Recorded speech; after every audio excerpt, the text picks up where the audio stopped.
Hi guys, Ryan Kwan here, and, wait, I set up the AP Euro exam, huh? Guess that means no to the video. Unless...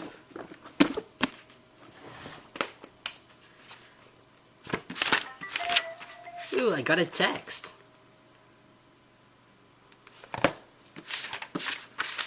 Back to business though, guys. Let's see, so, the Renaissance was between 1350 and 1600. Wow.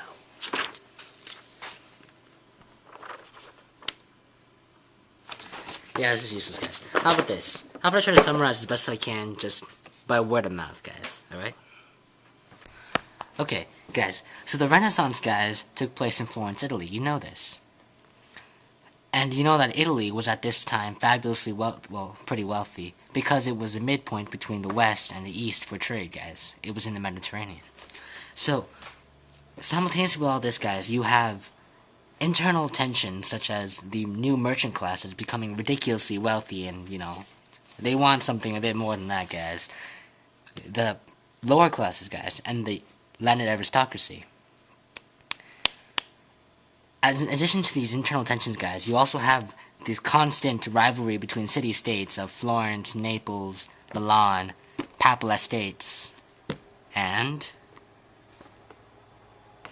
Venice, guys. So with the history more or less, well, actually, hold on, let's go further. So in individual Italian states, guys, you would usually have these large merchant families, guys, that usually dominated the real politics of the state. Well, in Florence at the very least, guys. And they would usually be behind a sort of dictator, guys, who used to hold this mercenary army, guys, in order to control the affairs of the city. Alright? Okay, now shifting over to the Renaissance. The Renaissance, guys, was the rebirth of both classicalism, that's a word. Sorry, guys, I wanted a bit more distance. But yeah, the rebirth of classicism and individualism, guys. So, now classicism, guys, and individualism really gets important later on in the Enlightenment. But in regards to this, guys, both more or less led to the flourishing of the secular arts by Michelangelo and Raphael and Botticelli, guys, such as The Birth of Venus, which was all, guys, patronized by the wealthy merchants of Italy, guys.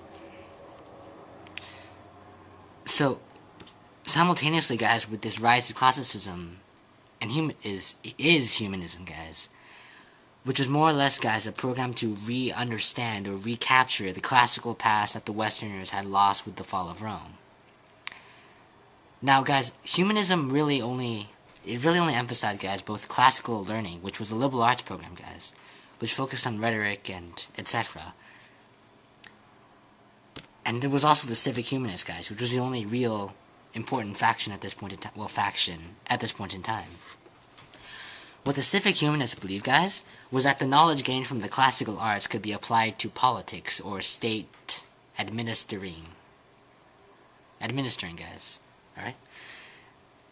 For example, guys, like the use of rhetoric, which is taught by classical humanists, guys, could also be used for speech writing and along those lines, guys. So simultaneously with this, guys, was the now newfound, well, more or less, it's the more recent attacks on the Catholic Church, guys, such as, what was his name? Valla's, there we go. Valla's writing the Donation of Constantine, guys, which turns out to be a fraudulent document giving papal estates, or this ridiculous amount of land, which amounts to half the Roman Empire, the old Roman Empire, I believe. In addition to this, guys, there's Erasmus, who we both know was a major proponent of the later Reformation movement, guys.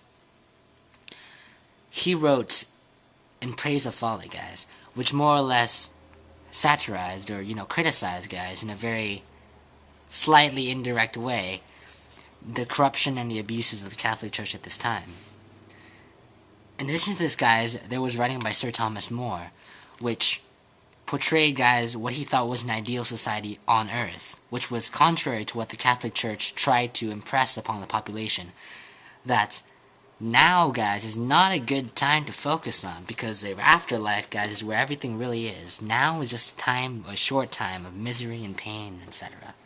Now, simultaneously to all this, guys, you have the writings of Christine de Pizan, or what she wrote was The City of Ladies, guys, which was in fact, the first really serious beginning during this time period, guys, of feminism.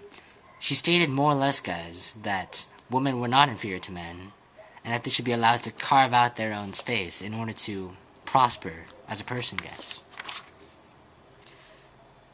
In addition to this, guys, you have The Printing Press by Johannes Gutenberg, and around the years 1452. Ha! Wow, I was way off.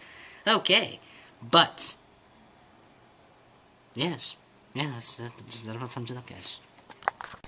Now, in addition to all these things, guys, you also have the Catholic Church trying to bounce back into the fold, guys, by patronizing some of the more famous works such as the Sistine Chapel by Michelangelo.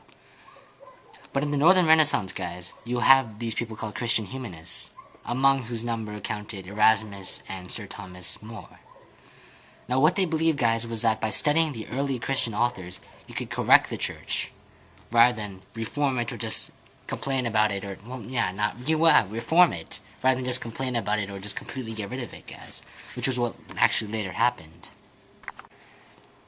That changed in the Renaissance, guys. So, besides the artists, guys, what you should try to find out, that more or less sums up Renaissance.